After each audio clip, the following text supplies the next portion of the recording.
भगवान होते तो इतने सारे का दुख नहीं काट देते, भगवान होते तो इतने सारे की तकलीफ नहीं काट देते। नाई बोलने लगा, कटिंग करवाने वाला कटिंग करवा रहा था, दाढ़ी बनाने वाला दाढ़ी बनवा रहा था।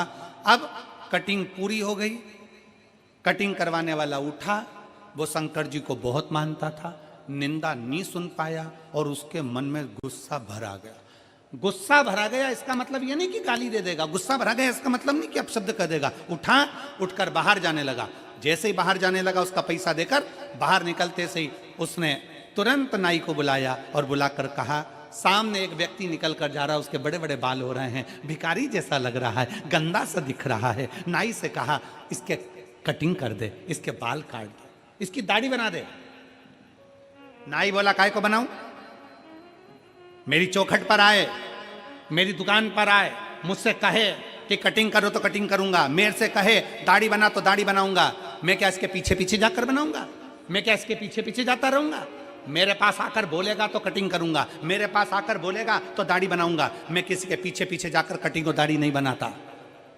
बस उस व्यक्ति ने नाई से कहा कि अभी तुम कह रहे थे कि भगवान जाकर इनके दुख काट दे।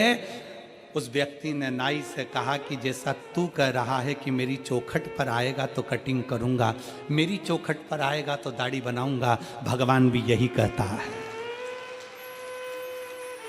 भगवान भी यही कहता है कि तू मेरे पास आ, भगवान भी यही कहता है तू मेरी चौखट पर आ, भगवान भी कहता है तू मेरे दरवाजे पर आ। अगर तू मेरे दरवाजे पर आएगा तो मैं तेरा दुख काटूंगा जरूर। जैसे नाई की दुकान पर जाओगे तो बाल काटेगा, उसी तरह कपड़े की दुकान पर जाओगे तो कपड़ा भी वो काटेगा, मना नहीं है।